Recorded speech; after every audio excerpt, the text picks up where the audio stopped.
சொல்லின் செல்வி, சொல்லுக்கரசி, நாவுக்கரசி, நற்றமிழ் நாயகி, தமிழ்ப்புயல், தமிழ்ச்சுடர், தமிழ் மாமணி ஆகிய பட்டங்களை பெற்றிருப்பவர் அவர். இவர் பெற்ற விருதுகளோ ராஜ் தொலைக்காட்சியின் சிறந்த கொள்கையாளர் விருது, விஜய் தொலைக்காட்சியின் சிறந்த பட்டிமன்ற பேச்சாளர் விருது, ஆச்சி மனோரமா வாழ்நாள் சாதனையாளர் விருது, பாரதி விருது, ரோட்டரி சங்கத்தின் சிறந்த பேச்சாற்றல் விருது. தற்பொழுது இன்றைய சிறப்பு விருந்தினரான பேச்சாளர் முனைவர் கதிர் சுல்தான் அவர்களை சிறப்புரையாற்றுமாறு அன்போடு கேட்டுக்கொள்கிறோம்.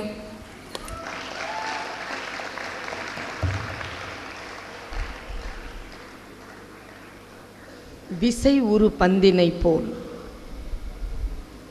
விசை உரு பந்தினை போல் உள்ளம் வேண்டும்படி செல்லும் உடல் கேட்டேன்,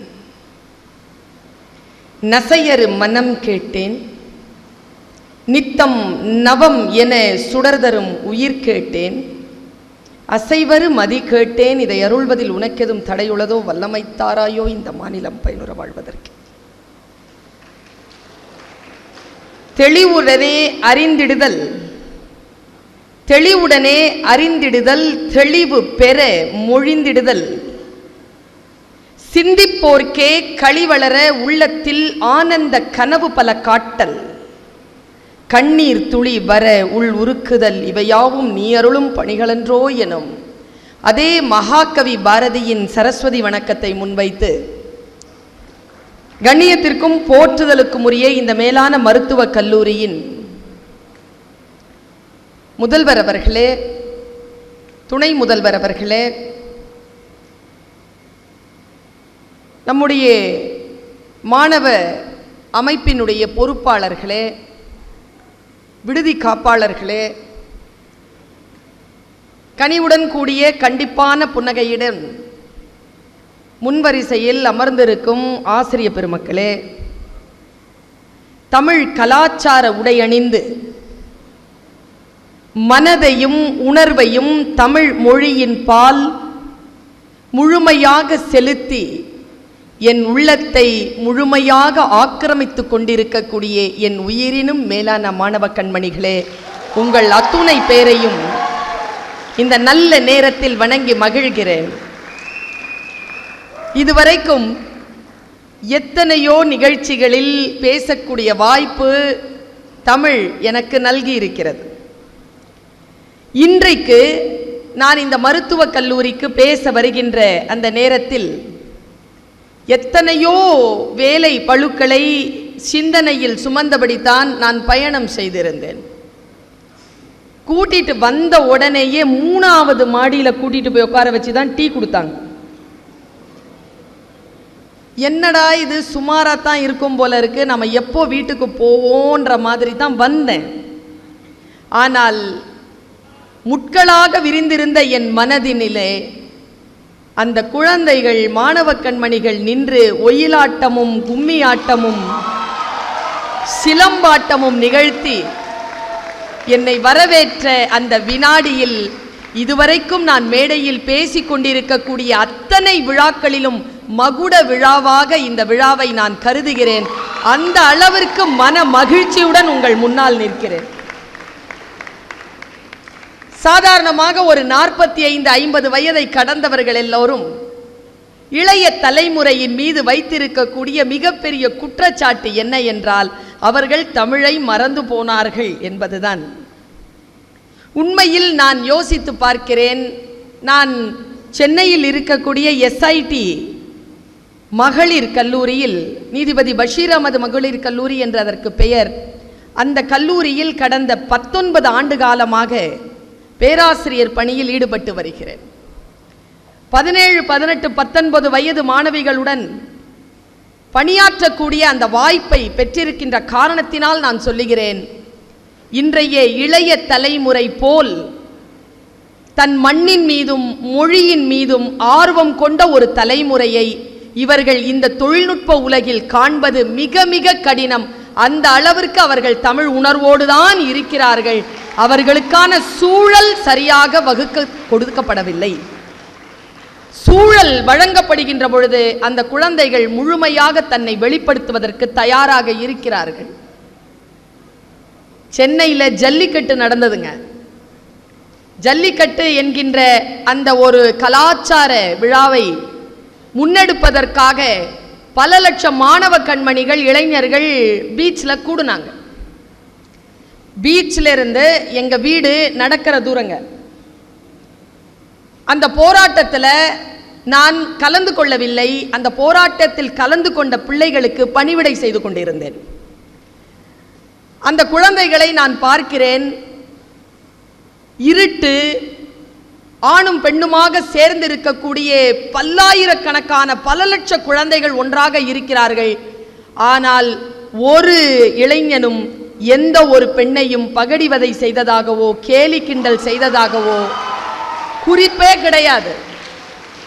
அவர்கள் அந்த அளவிற்கு தன்னுடைய மேன்மையை, கலாச்சாரத்தை, இறையாண்மையை பாதுகாத்து கொண்டிருந்தார்கள். இளைஞர்கள் அப்படித்தான். உங்களிடத்தில் நான் தமிழ் உணர்வை வளர்ப்பதற்காக சில விஷயங்கள் பேச வேண்டும் என்பது என் பணி. இந்த தமிழ் மன்ற ஆலோசகர் இங்க நின்றுட்டு சில வார்த்தைகளை பேசினாங்க. அவங்க ரொம்ப அழகாக ப்ரிப்பேர் பண்ணியிருந்தாங்க. பிரமாதமான ப்ரிப்பரேஷன். அவங்க அதை வாசிச்சாங்க பாருங்க. அதில் தான் சில விஷயங்கள் நம் கருத்துக்கு போய் சேரலை. கண்ணை மூடிட்டு அவர்களுடைய குரலை மட்டும் நீங்கள் கேட்டிருந்தீங்கன்னு வச்சுக்கோங்களேன், அவர்கள் சில தீர்மானங்களை, சில கோரிக்கைகளை முழுவதுமாக முன்வைத்தார்கள். நீங்கள் ஒன்று செய்யுங்க மேடம், நீங்கள் எழுதி வாசிச்சிங்க இல்லையா, அதை கொஞ்சம் பெருசாக டிஜிட்டல் பண்ணி எல்லாருக்குமே காட்டுற மாதிரி போடுங்க. இல்லை எல்லாருக்குமே குரூப் மெசேஜில் அனுப்பிச்சி விட்டுருங்க. மிக முக்கியமான தீர்மானங்களை அவர் அதில் சொன்னார்.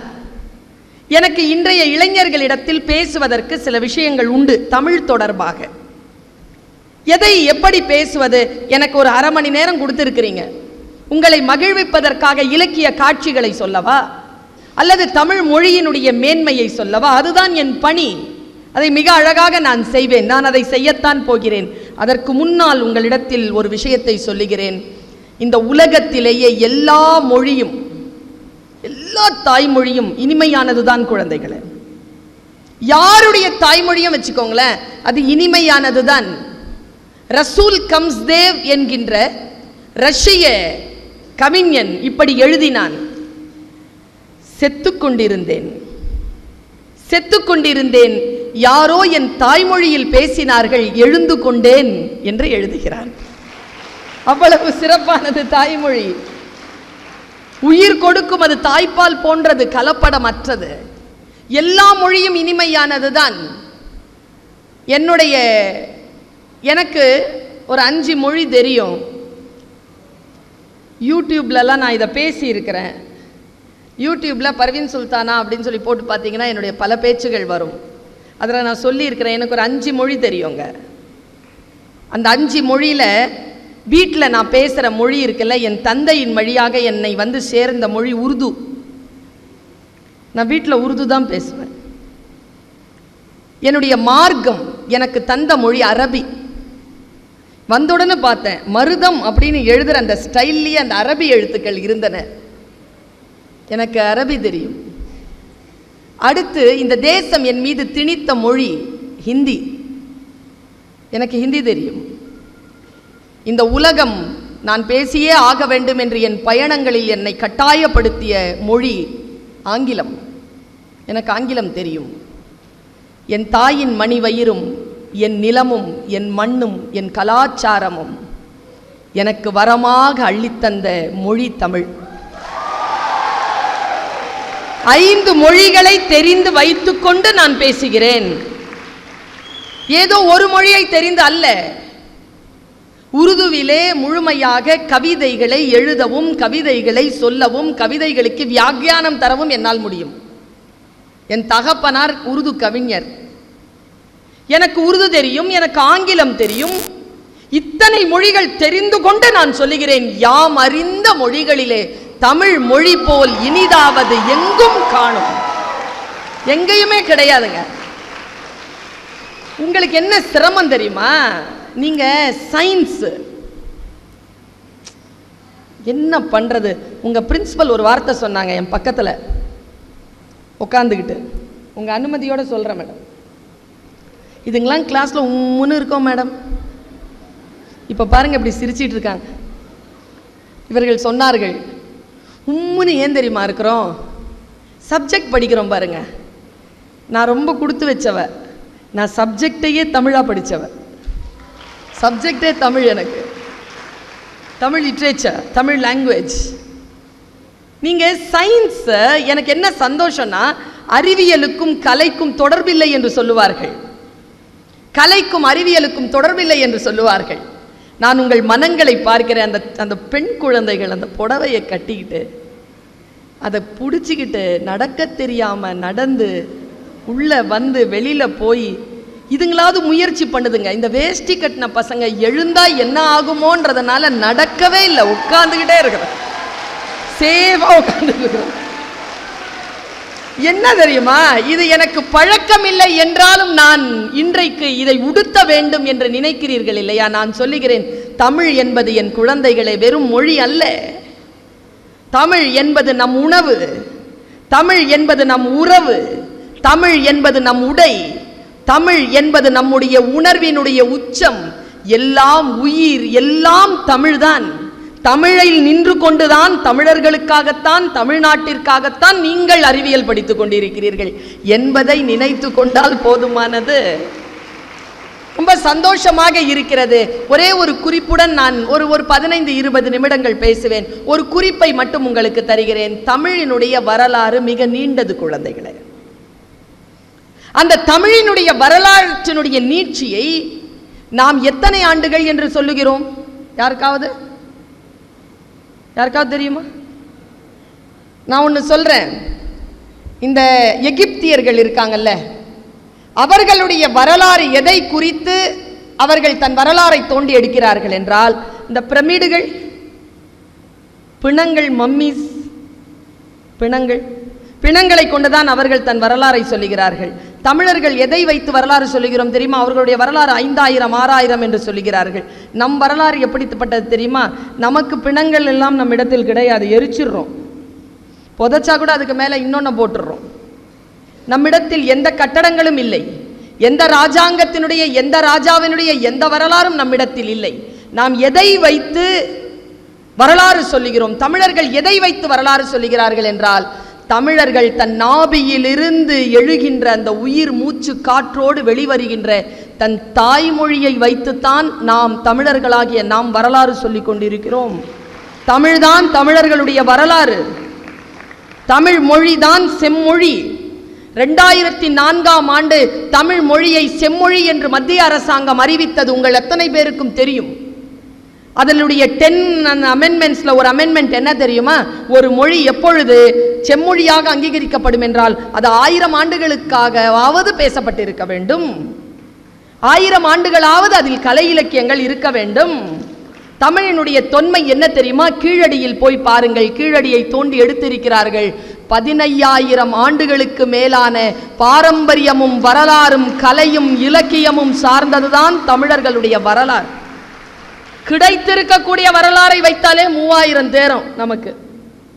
ஆங்கிலம்னு பேசுறல அற்புதமான மொழிங்க ஆங்கிலம். நான் எந்த மொழியையும் குறை சொல்பவள் இல்லை, எனக்கு எல்லா மொழியும் பிடிக்கும், எல்லா மொழியும் உயிர்ப்பானது என்பதிலே எந்த ஒரு சந்தேகமும் இல்லை. ஆனால் அதனுடைய வரலாறு 800 ஆண்டுகள் தான், ஆங்கிலத்தினுடைய வரலாறு 800 ஆண்டுகள் தான். ஆனால் தமிழினுடைய வரலாறு 15000 ஆண்டுகள் என்பதனை மட்டும் நாம் தெரிந்து கொண்டால் நிச்சயமாக நமக்கு ஒரு பாசமும் ஒரு அழுத்தமும் அதன் மீது ஏற்படும்.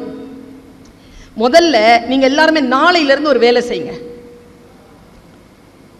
இன்னைக்கு நைட்ல இருந்து கூட பண்ணலாம். இங்கிலீஷ்ல பேசினா இங்கிலீஷ்ல பேசு, தமிழ்ல பேசினா தமிழ்ல பேசு. இது பண்ணா போதும். தமிழையும் ஆங்கிலத்தையும் கலக்காதீங்க.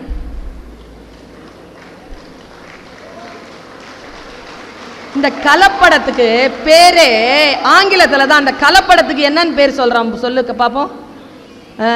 கெட்ட வார்த்தை, சொல்லவே கூடாது. ஒரு மொழியை இன்னொரு மொழியுடன் கலத்தல். ஏர்லி மார்னிங் பெட்லேருந்து எழுந்திருச்சு பிரஷ் பண்ணி பாத்ரூமை வாஷ் பண்ணி கிளாஸ் ரூமை ரீச் பண்ணி டிஃபன் பாக்ஸில் டிஃபனை பேக் பண்ணி என்ன பண்ண இதில் பண்ணி தான். வேற நீ எடுத்து பிரிச்சு பாரு. எழுந்து பண்ணி முழுமையா சொல்றதே இல்லைங்க. ஈவினிங் 5 o'clock பஸ் ஸ்டாண்ட்ல மீட் பண்ணுவோமா? ஈவினிங் 5 o'clock பஸ் ஸ்டாண்ட் லே மீட் பண்ணுவோம் வா. பண்ணுவோம், இவ்வளவுதான் தமிழ். அதனால தான் அந்த அம்மா சொன்னாங்க வேண்டாங்க, தண்ணி குடிக்கிற மாதிரியா பேசிட்டு இருக்கிறேன், தெரியல எனக்கு. அப்படியா இன்னும் கொஞ்சம் நல்லா பேசுவேன்னு கொடுக்குறாங்களோ என்ன? தமிழை முழுமையாக பேசுங்கள். நீங்க ஆங்கிலத்தையும் சுருக்கி கொண்டீர்கள் குழந்தைகளே.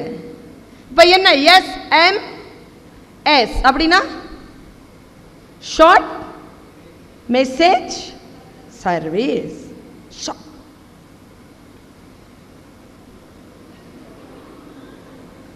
வேர் ஆர் யூ? அவனை வெட்டி வெயில்ல போடணும். என்ன எனக்கு இந்த மொழியை கொலை செய்யறவனை மட்டும் தாங்காதுங்க எனக்கு. நான் ஒன்று கேட்குறேன், நீ பந்தியில் உட்கார்ந்துருக்கிற, உனக்கு பாயாசமோ ஏதோ ஒரு பொரியலோ வைக்கிறாங்க, உன்னை விட்டுட்டு இன்னொருத்தனுக்கு வச்சா எப்படி வயிறு எரியும்? அதே மாதிரி தான் நான் மொழிக்கும். அந்த வார்த்தையை விட்டுட்டு இன்னொரு வார்த்தைக்கு போற, அந்த எழுத்தை விட்டுட்டு இன்னொரு எழுத்துக்கு போற. ஒருத்தர் இறந்து போயிட்டாருங்க, ஒருத்தர் மெசேஜ் போடுறான் RIP. என்னங்க RIPனா?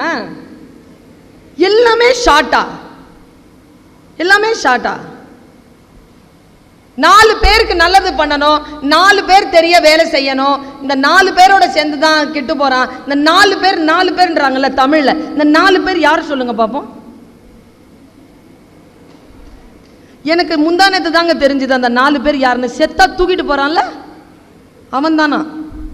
அவனுக்காகத்தான் நாம இவ்வளோ பண்ணணுமா? செத்துட்டா 4 பேர் நமக்கு வேணும். அந்த 4 பேருக்காகத்தான், அந்த 4 கணக்காத்தான் தமிழ் அதைத்தான் சொல்கிறது. உலகத்திற்காக. நேத்து என் பையனை நான் ஒரு வார்த்தை, உங்க வயசு தான் அவனுக்கு, இப்போ ஃபர்ஸ்ட் இயர் முடிச்சு செகண்ட் இயர் 3rd செமஸ்டர்ல இருக்கிறான், லா காலேஜ்ல இருக்கான். அவன் சொல்றான், முட்டாள்தனமா பேசாதப்பா அப்படின்ட்டேன். அவன் ஒரு வார்த்தை சொன்னான் பாருங்க, எனக்கு ஆச்சரியமா இருந்ததுங்க. அவன் ஒன்றும் தமிழ் பேசுற பையன் இல்லை, அவன் ஆங்கிலம் தான் பேசுவான். ஆங்கிலம் பேசினா முழுமையா ஆங்கிலத்தில் பேசுவான், என்கிட்ட உருதுல பேசுவான்.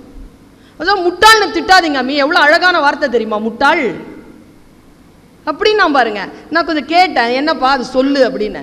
அவன் சொல்றான், தியானம் இருக்குல்ல, தியானம்னா என்ன குழந்தைகளே? மெடிடேஷன். மொழிபெயர்ப்பா கேட்டேன், அப்படிதான் சொல்றோம் நம்ம. அப்படின்னா அந்த மொழி, அந்த மொழினா இந்த மொழி. மெடிடேட் பண்றோம்ல, தியானமா இருக்கிறோம்ல, தியானமாக இருப்பதற்கு பெயர் தான் முட்டாளாம். இனிமேல் நம்ம யாரும் நம்ம பிள்ளைங்களை பாராட்டினாதான் அந்த வார்த்தையை சொல்லணுமே தவிர திட்டுறதுக்கு அந்த வார்த்தையை பயன்படுத்தக்கூடாது என்பதனை நான் தெரிந்து கொண்ட இடம். என்னன்னா வாழுக்கால் திட்டிக்கோங்க. என்னன்னா தேர் ஓடுதில்லை பிள்ளைகளா, தேர் ஓடும் பொழுது தேர் சக்கரம் ஒரு இடத்துல போய் முட்டிக்கும். அப்போ ஒரு ஆள் நின்றுட்டு இருப்பாங்க, அவன் கையில் ஒரு சின்ன கட்டை இருக்கும், அதுக்கு அந்த கட்டைக்கு பேர் முட்டு. அவன் சாமி வருது, அவனுக்கு சாமி வேணும், அவன் தேர்ல கை பிடிச்சனா அவனுக்கு அவ்வளவு ஜன்ம சாபல்யம். ஆனா அவன் அந்த தேரை பார்க்க மாட்டான், அந்த கயிறை பார்க்க மாட்டான், அந்த சாமியை பார்க்க மாட்டான். அவன் நோக்கமெல்லாம் சாமி சிலை மறுபடியும் கோயில் போய் சேர வேண்டும். எங்கே சக்கரம் முட்டிக்கொண்டாலும் அந்த முட்டை வைத்து கொண்டு அந்த சக்கரத்தை திருப்புகின்ற அந்த ஆளுக்கு பெயர் முட்டு ஆள். அதை திட்டா மாத்தணும் பாருங்க, அதுதான் நம்முடைய மிகப்பெரிய பெருமை. வேறு எதையும் கவனத்தில் கொள்ளாமல் தன் வேலையே செய்யக்கூடியவனை திட்டுகின்ற மரபு வந்து விட்டது நமக்கு. நீங்க கொஞ்சம் நினைச்சு பாருங்க, சொற்களில் இருக்கிறது சூட்சுமம். இலக்கியம் அழகானது, மிக மிக அழகானது. சொற்களில் எழுதக்கூடிய வார்த்தைகளை வாசிக்கக்கூடிய நிலையில் தமிழ் போல் உன்னதமான எழுத்து முறை இந்த உலகத்திலேயே கிடையாதுங்க. எத்தனை முறை வரட்டுங்க. இதுல சீனாவில் 6000க்கு மேற்பட்ட எழுத்துக்கள் தெரியுமா? 6000. இங்கிலீஷில் 26. ஆனால் இங்கிலீஷில் ஒரு பிரச்சனை இருக்குங்க. இங்கிலீஷ்லைக்கும் தமிழுக்கும் இருக்கிற பிரச்சனை சொல்கிறேன் பாரு. இப்போ என் பேர் பர்வீன் அப்படின்னா எத்தனை ஒலிங்க? எத்தனை ஒலி? பர்வீன் என்பது 4 ஒலி. ப இர் வி இன் 4 ஒலி. 4 ஒலிக்கு 4 எழுத்து தமிழ். நீ 7 எழுத்து எழுதினாதான் ஆங்கிலத்தில் எழுத முடியும் பர்வீனை. ஒரு ஒலிக்கு ஒரு எழுத்து என்பது தமிழினுடைய மாண்பு. நீங்க எது வேணாலும் எடுத்து பாருங்க. அதனால் தான் தொழில்நுட்ப கட்டமைப்புகளில் உட்கார்ந்து அப்படி வந்து உட்காருது தமிழ். தமிழினுடைய உயிர் எழுத்துக்கு 12ங்க, மெய் எழுத்து 18. இந்த ரெண்டுத்தையும் இந்த 30 எழுத்துக்கள் இருக்கு இல்லையா, அதுக்கு ஒரு ஆசிரியர், என்னுடைய முதுகலை ஆசிரியர் ஒரு விளக்கம் கொடுத்தாருங்க. நான் மறக்கவே மாட்டேன். அந்த விளக்கத்தை மறக்கவே முடியல என்னால. உயிர் என்பது தனித்தும் இயங்கும், உடலோடு சேர்ந்தும் இயங்கும். உடல் இருக்குல்ல, அது உயிரோடு சேர்ந்து மட்டும்தான் இயங்கும். இதை ஞாபகம் வச்சுக்கோ. உயிர் எழுத்து மெய் எழுத்து உனக்கு புரிஞ்சு போயிடும்னாரு. நான் எப்படின்னு கேட்டேன். உயிர் எழுத்தை உச்சரிக்க முடியும், மெய் எழுத்தை உச்சரிக்க முடியாது. உச்சரிச்சு பாருங்க பாப்போம். ஈ சொல்லாம இக்கு சொல்லணும். இக்குனால ஈ வந்துருச்சே. காற்று தடைபடுகின்ற நிலையில் இருப்பவை தான் மெய்யெழுத்துக்கள். காற்று அப்படி ரிலீஸ் ஆச்சுன்னா, உயிர் அப்படி ரிலீஸ் ஆச்சுன்னா உங்களுக்கு உயிர்மை எழுத்தாக அது மாறி போகும். அதுதான் தமிழினுடைய மாட்சி, அதுதான் தமிழினுடைய பெருமை. அதனால்தான் உயிர் மெய் உயிர் மெய் என்று சொன்னார்கள். மெய்ங்கிற சொல்லுக்கே உண்மைன்னு பேருங்க. அது தமிழ்ல எங்க வச்சாம் பாருங்க, உடம்புக்கு வச்சாம் பாருங்க. நீங்கெல்லாம் அதை தானே ஆய்வு செய்றீங்க. மெய்யின்னு பேர் வச்சவங்க தமிழ். அதுக்கு மனசு தாங்க பொய் சொல்லும், உடம்புக்கு பொய் சொல்ல தெரியாதுங்க. அதுக்கு தெரியாது. பசிக்குதுன்னா பசிக்குது, நோய் வந்ததுன்னா நோய் வந்தது, தூக்கம்னா தூக்கம். உடம்புக்கு பொய் சொல்ல தெரியாது. அதனால் அதை மெய்யின்னு சொன்னா பாருங்க. என்ன சொல்லாடல்கள்! இடுகுறி பெயராக இருக்கட்டும், காரண பெயராக இருக்கட்டும், தமிழ் அவ்வளவு கொட்டி கிடக்கிறது. தமிழில் அழகு, அறிவு, தத்துவம். எதை சொல்ல வேண்டும்? காதல், வீரம். இந்த பையன் சிலம்பாடனா எவ்வளவு சந்தோஷமா இருந்தது. என்ன அற்புதமான கலை அது! இந்த வீரம் அப்படிங்கிறது எவ்வளவு உன்னதமானது தமிழ்ல. தமிழினுடைய 2 கண்கள், ஒன்று வீரம், ஒன்று காதல்ங்க. 2 பொருள் தான் தமிழுக்கு. ஒன்று வீரம், ஒன்று காதல். 2. வீரம் அப்படிங்கிறது எவ்வளவு அற்புதமானது! தமிழில் எப்படி சொல்லப்பட்டு இருக்கிறது? தமிழினுடைய மாண்புகளை பேசுகின்ற பொழுது தமிழுடைய முதல் பொருள் என்ன தெரியுமா? நான் உங்களை சொல்லுகிறேன், அறிவியல் படிக்கக்கூடிய குழந்தைகளுக்கு சொல்லுகிறேன். தமிழ் கலாச்சாரம் என்பது வெறும் கலைகள் அல்ல. தமிழனுடைய முதல் பொருள் என்ன தெரியுமா? இன்றைக்கு அதற்குத்தான் விபத்து வந்திருக்கிறது. அதை காப்பாற்றிக்கோங்க. தமிழினுடைய முதல் பொருள் நிலம். நிலம்தான் தமிழனுடைய முதல் பொருள். மலையும் மலை சார்ந்த இடமும், கடலும் கடல் சார்ந்த இடமும், மருதம் வயலும் வயல் சார்ந்த இடமும், நெய்தல் கடல், மருதம் வயல், முல்லை காடு, காடும் காடு சார்ந்த இடமும், பாலை மணலும் மணல் சார்ந்த இடமும் இல்லை.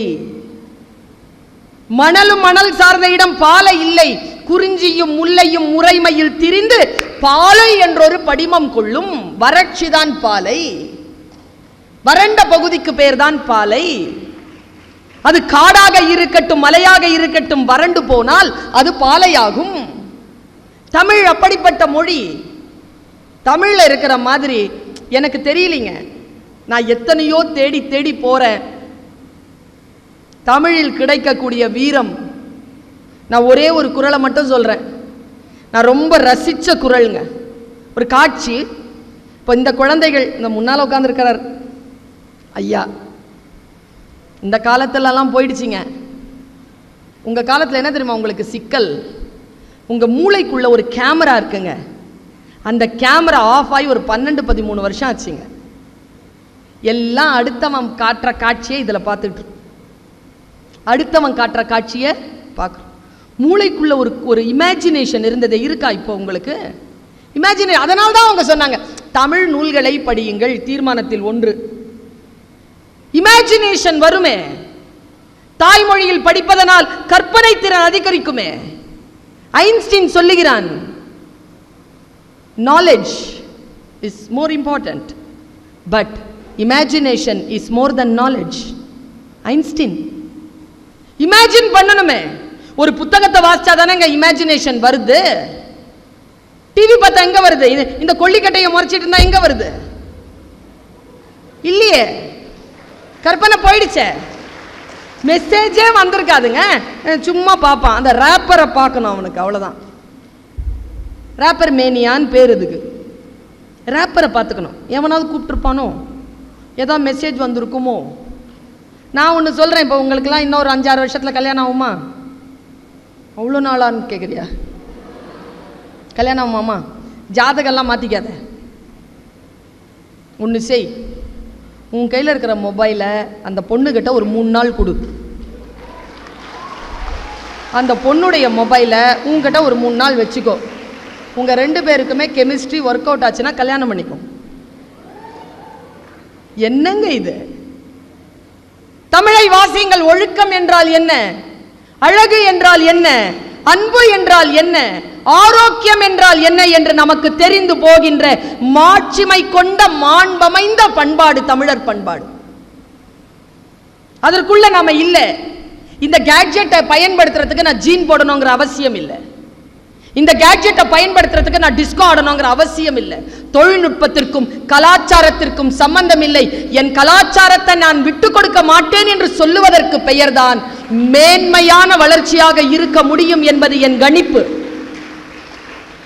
நான் ஒரே ஒரு வீரம் மட்டும் சொல்றேன். தமிழனுடைய வீரம் இன்னைக்கு இருக்கக்கூடிய வீரம்லாம் இல்லைங்க. இன்னைக்கு ஆக்சிடென்ட்ல மேடம், ஒரு காலத்தில் ஆக்சிடென்ட் ஆச்சுன்னா உதவி செய்வாங்க.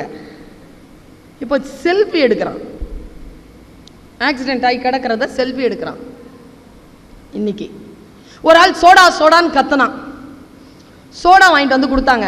அடிப்பட்டவனுக்கு கொடுக்கல, அவன் குடிக்கிறான். எனக்கு ரத்தத்தை பார்த்தா படபடப்பாயிடும் அப்படின்ட்டு. உதவி செய்பவர்கள் இல்லை. என் காலத்திலும் ஐயா காலத்திலும் யாராவது 2 பேர் சண்டை போட்டுட்டு இருந்தா உள்ள புகுந்து விளக்க மாட்டேன். விளக்க மாட்டோம். இன்னைக்கு விளக்குறோமா? இல்ல. இன்றைய கலாச்சாரம் மாறி போனது. வீரம் என்கின்ற விஷயம் மாறி போனது. உங்க மனசு அப்படி திருப்பி போடுற மாதிரி. இன்னைக்கு காலையில விகடன்ல ஒரு விஷயம் படிச்சேங்க. 10 செகண்ட் கதை. 10 செகண்ட் கதை தமிழ்ல. நீ ஆங்கிலத்திலலாம் இந்த உணர்வை எழுதவே முடியாது. ஹிந்தியில கூட எழுத முடியாது.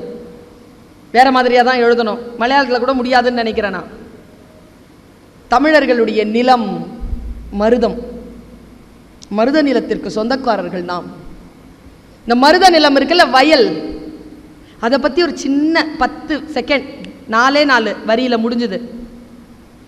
தன் பாரம்பரிய வயலை விற்று தாத்தா வாங்கிய புது காரில் தான் சாகும் வரை ஏறவே இல்லை பாட்டி. இது ஒரு கதைங்க. மனசை ஒண்ணுமில்லாம ஆக்கிருச்சுங்க. காலையிலேருந்து நான் அதுக்குள்ளேயே இருக்கிறேன்.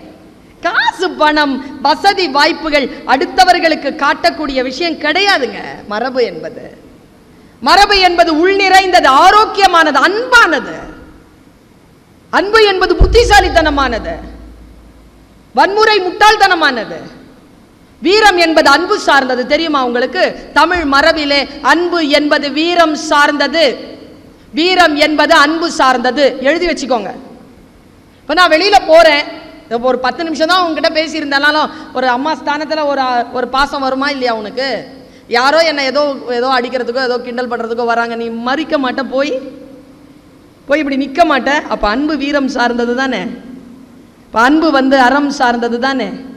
தமிழனுடைய மரபு அறம் என்பது அன்பிற்கு, அறத்திற்கே அன்பு சார்பு என்பர் அறியார், மரத்திற்கும் அகுதே துணை. வள்ளுவம்.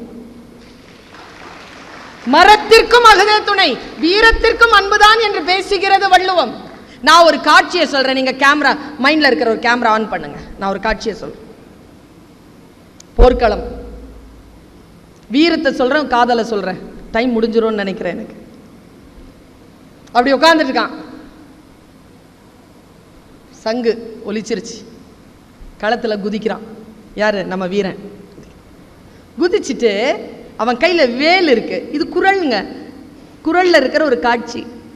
இந்த SRM ஃபிலிம் டெக்னாலஜி காலேஜ் இருக்குல்ல, காட்சிப்படுத்தலும் கதை சொல்லுதலும்க்கு நான் தான் வந்து சிலபஸ் டிசைனர். சிலபஸ் டிசைன் பண்ணி கொடுத்துருக்கேன் அவங்களுக்கு, ஃபிலிம் டெக்னாலஜி பிள்ளைகளுக்கு. இங்கிருந்து தான் எடுக்கிறது, தமிழ்லேருந்து தான் எடுக்கிறது, தமிழ் வகுப்பு தான் அது. ஒரு காட்சி பாருங்க. அவன் கையில் வேல் வச்சிருக்கான். அவன் எல்லாரையும் அடிச்சுட்டே இருந்தவன் என்ன பண்ணான், நேரம் ஒரு யானை கிட்ட போயிட்டாங்க. யானையும் அவனை பார்த்துருச்சு. இப்போ 2 பேரும் போரில் இருக்காங்க. இவன் என்ன பண்ணியிருக்கான், கரெக்டாக அந்த வேல் எரிஞ்சு எடுத்து வேலை அடிச்சிட்டான். வேலை அடிச்சிட்டான். யானையினுடைய மத்தகத்துக்குள்ள வேல் போயிடுச்சு. அவ்வளோதான், இன்னும் கொஞ்ச நேரத்தில் யானை இறந்துரும். ஆனால் அந்த யானைக்கு ஒரு ஃபோர்ஸ் இருக்கு. அந்த ஃபோர்ஸில் அது சாகலை, முன்னேறுது. இன்னும் ஒரு வேல் இருந்ததுன்னா அவன் அடிச்சிருவாங்க யானையை. அவன் கையில் ஒரு வேல் தான் இருக்கு. அவன் வேல் தேடுறான்.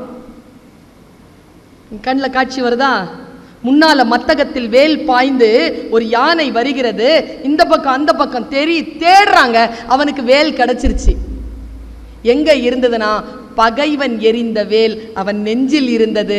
அந்த நெஞ்சை பார்த்து அவன் சிரித்தான் என்று எழுதினார் வள்ளுவர்.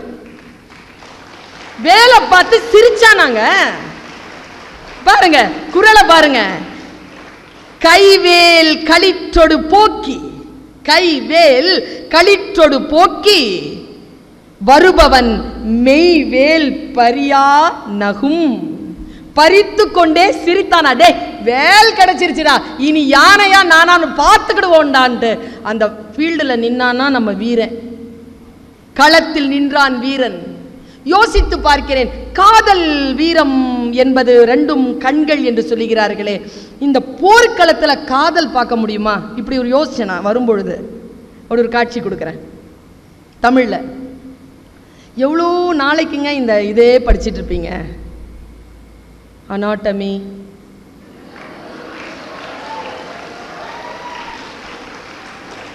கெமிஸ்ட்ரி, ஆர்கானிக் கெமிஸ்ட்ரி, கொஞ்சம் ஒரு 40 மினிட்ஸ் 45 மினிட்ஸ் தமிழுக்கு கொடுங்க. சுகானுபவம்ங்க, ஒரு அருவியில் குளிக்கிற மாதிரி சுகானுபவம். பாரு, தமிழில் ஃபால்ஸ் அப்படின்னு ஆங்கிலத்தில் சொல்கிறோம்ல, தமிழில் என்னங்க சொல்கிறோம் அதுக்கு? Very good. நீர்வீழ்ச்சின்னு சொல்லி இருந்தேன்னு வச்சுக்க. நீருக்கு ஏதுங்க வீழ்ச்சி? நீருக்கு ஏது வீழ்ச்சி? நீர் எப்படி வீழும்? நீர் விழும், நீர் குதிக்கும்.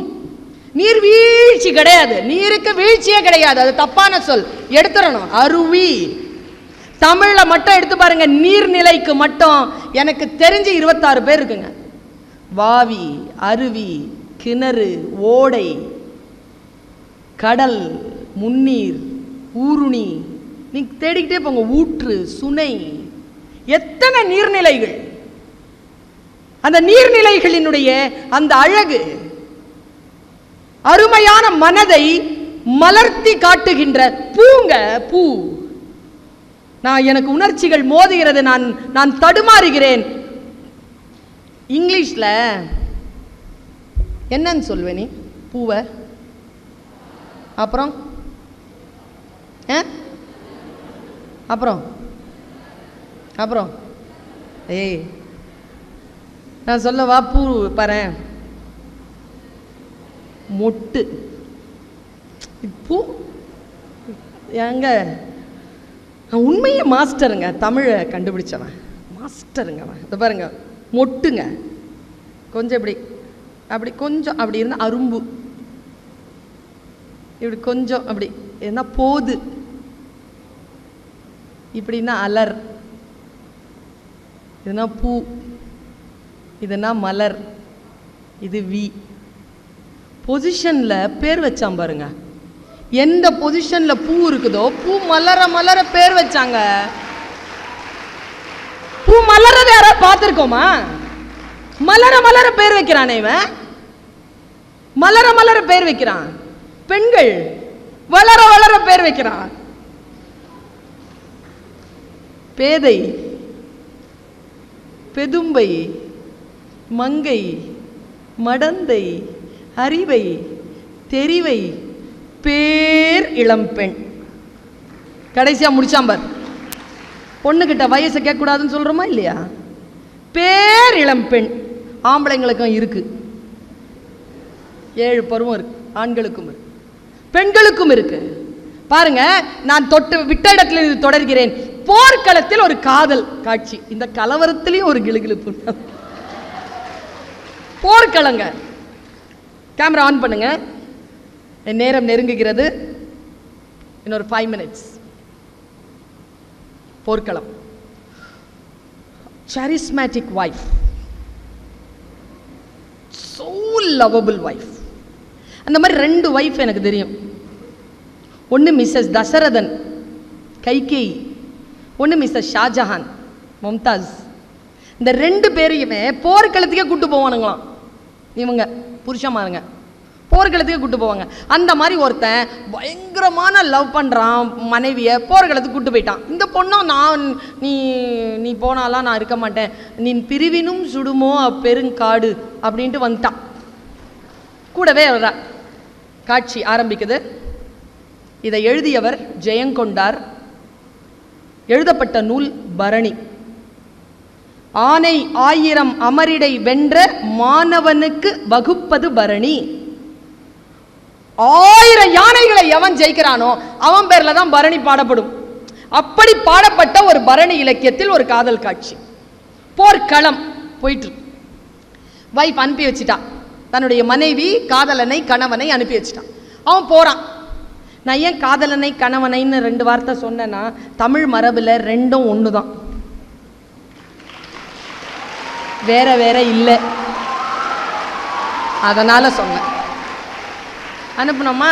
நான் இன்னைக்கு சண்டை போட்டேங்க, பிரஸ் மீட்லயே சண்டை போட்டேன். காதல் கணவனை கொன்று கள்ளக்காதலுடன் மனைவி ஓட்டம். நான் சொன்ன வேர்டே தப்புன்னு முதல்ல. காதல் அப்படிங்கிற ஒரு சொல் வந்துருச்சுனால கொல்ல முடியாதுங்க. உயிரை தான் கொடுப்போமே தவிர கொல்ல மாட்டோம். காதல் வந்துருச்சுன்னா. காமம் இருந்ததுன்னா அது வேறு. நான் பேசுறதெல்லாம் காதல், லவ், இஷ்க், சரியா? பியார், தெரிஞ்ச மொழியெல்லாம் சொல்லிடுறேன். போற ஆரம்பிச்சிருச்சு. வைப் பார்த்துட்டு இருக்கா. சரியா களமாடுறான் அவன் காதலன். அப்படி ஒரு வேல் வச்சுக்கிட்டு நம்ம தம்பி ஆடினான்ல முன்னால, அந்த ரேஞ்சில் ஆடுறான். அவனை வேற எப்படி தான் புகழறதுன்னு தெரியல எனக்கு. ரொம்ப அழகா ஆடுறான். அவ்வளோ லாவகமா ஸ்டைலிஷா பார்க்குறான். வைப் பார்த்துட்டே இருக்கா. திடீர்னு என்னாச்சு? பகைவனுடைய வேல் அவன் மார்புல பாஞ்சிருச்சு. அவன் இப்படி சாயிறாங்க. வேல் பாஞ்சா எவ்வளோ நொடிகள் இல்லைங்க சாய்வான்? எவ்வளோ நொடிகள்? 5 seconds. அவ்வளோ தூரம் நிற்குமா நம்ம பாடி? நின்ன அப்படி சாயிறாங்க.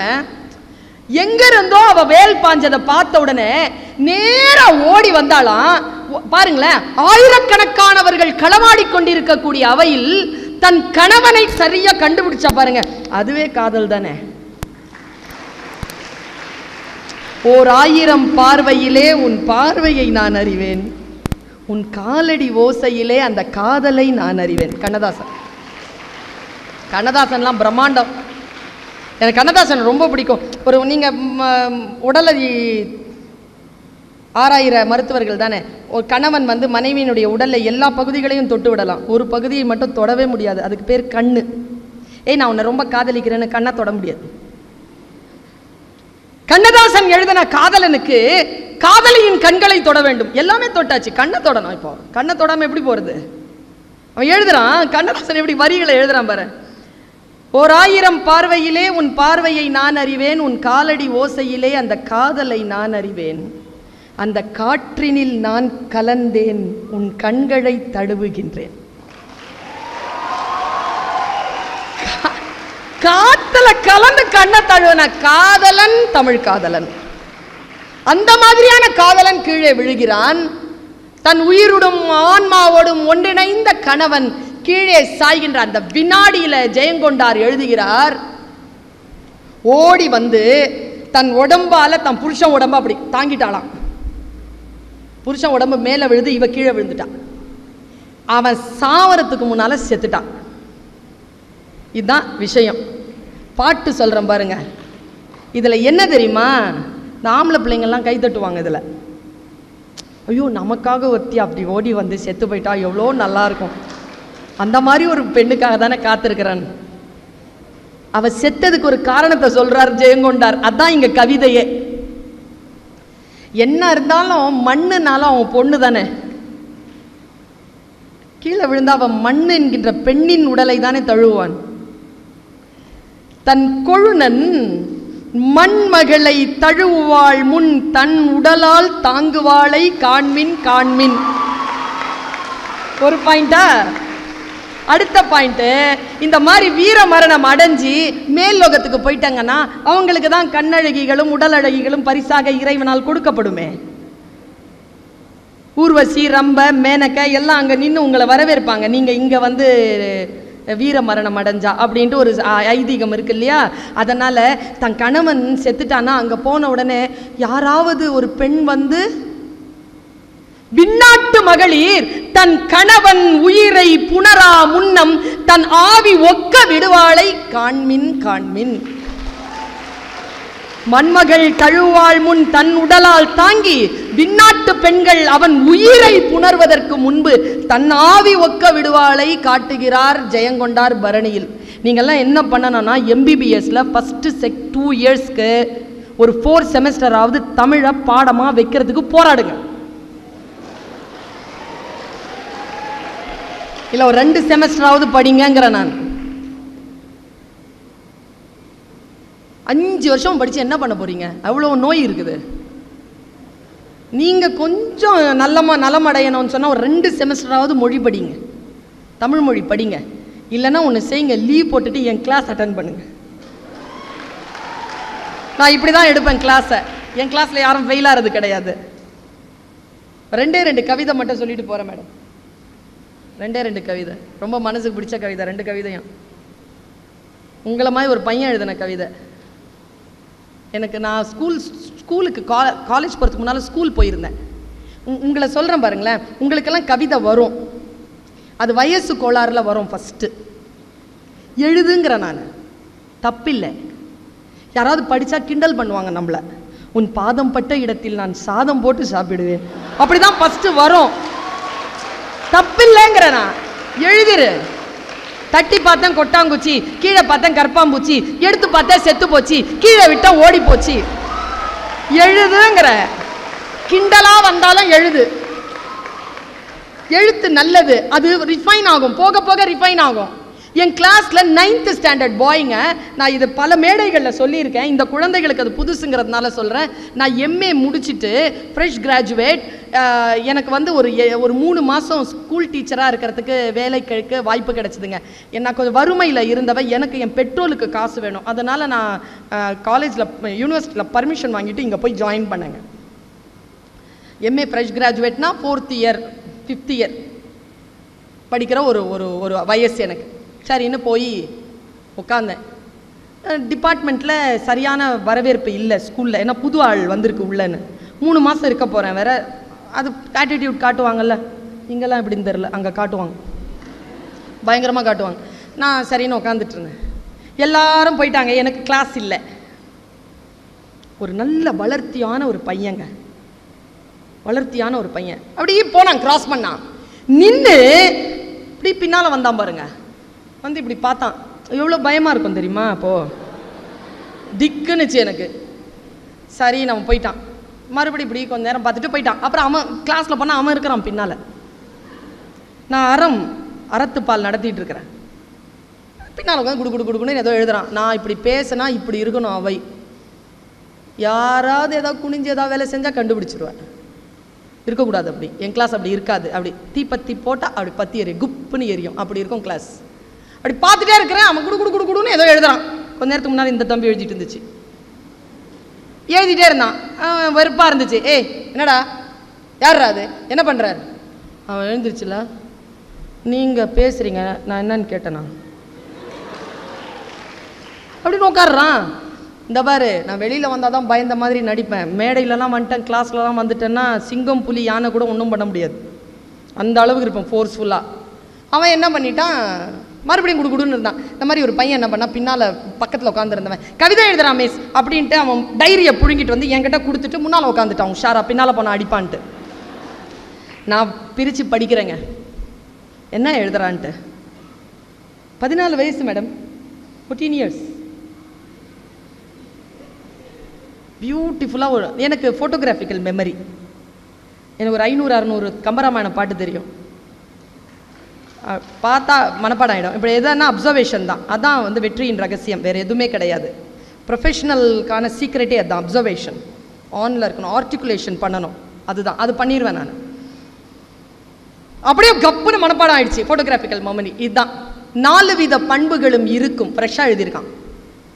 4 வித பண்புகளும் இருக்கும், அவள் நாவசைய 4 முறை பிறக்கும். 14 வயசு, 9th ஸ்டாண்டர்ட்.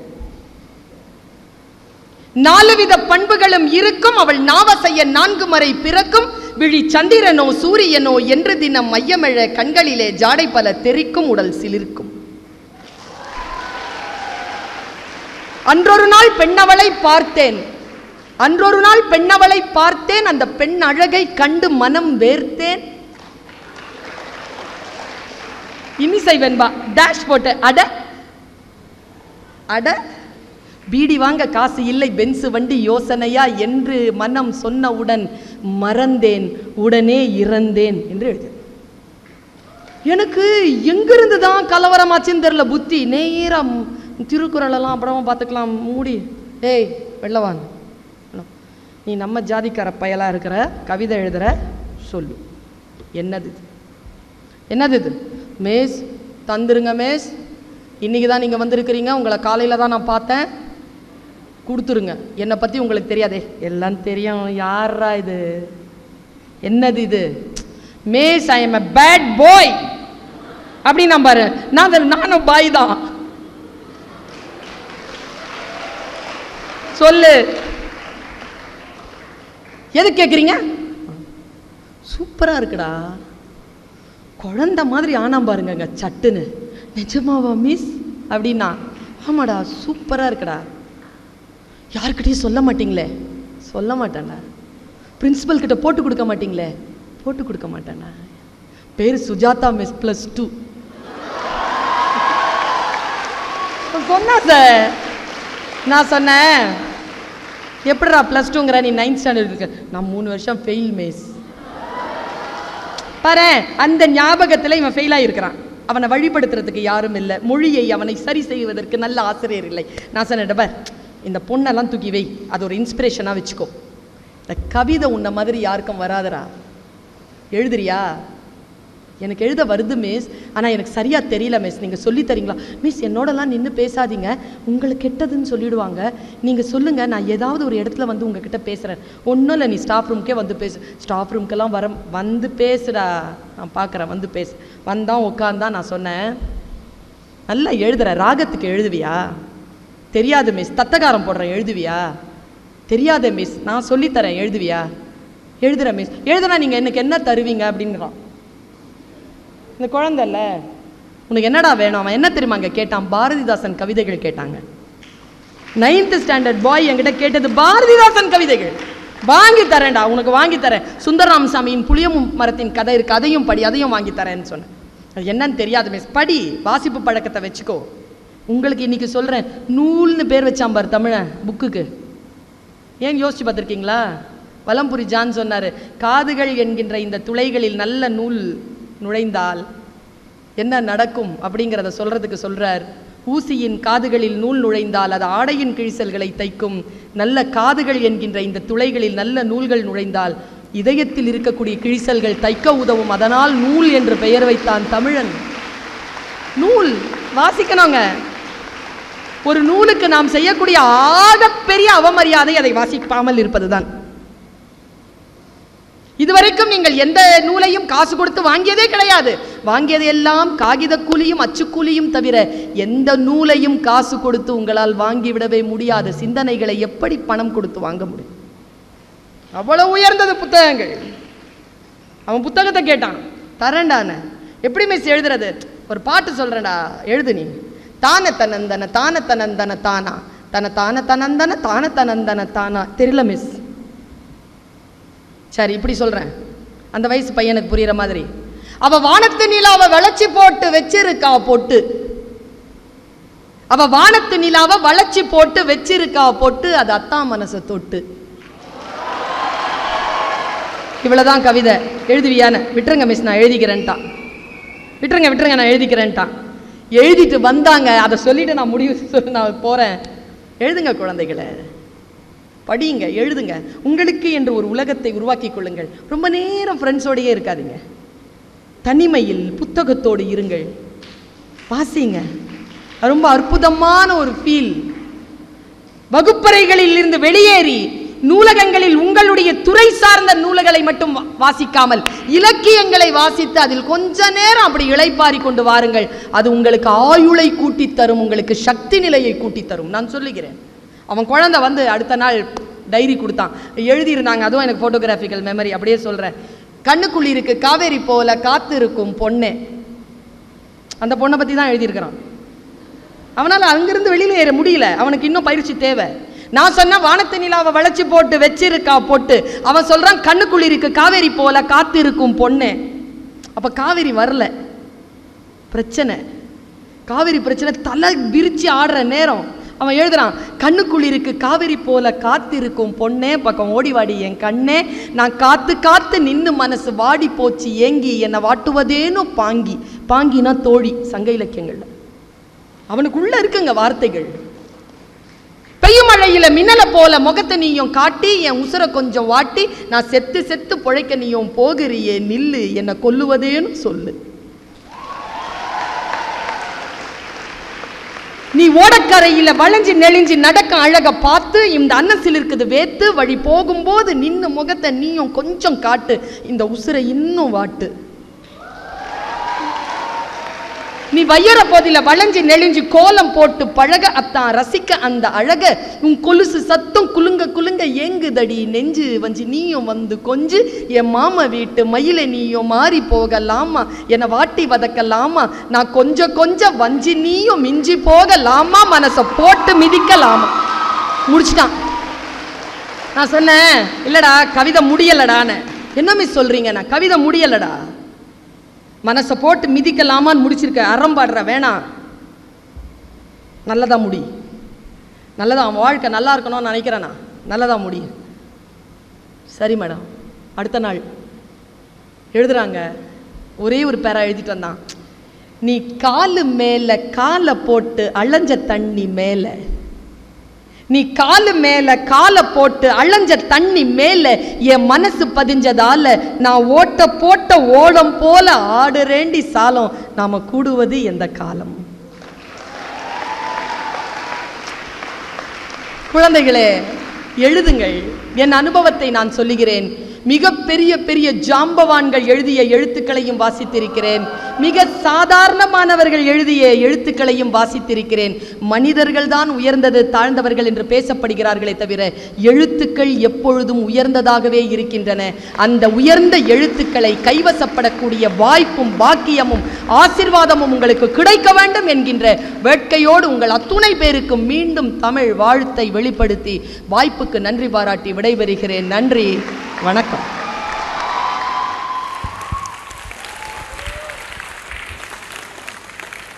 அரங்கத்தை அதிர வைத்து நகைச்சுவையோடு காதல் தேன் சொட்ட உரையாற்றிய பேராசிரியர் முனைவர் சா பர்வீன் சுல்தானா அவர்களுக்கு மனமார்ந்த நன்றியை தெரிவித்துக் கொள்கிறோம். மீண்டும் ஒரு முறை அவையோர் அனைவரையும் நம் தமிழ் சுடருக்கு பலத்த கரகோஷத்தை எழுப்புமாறு கேட்டுக்கொள்கிறோம்.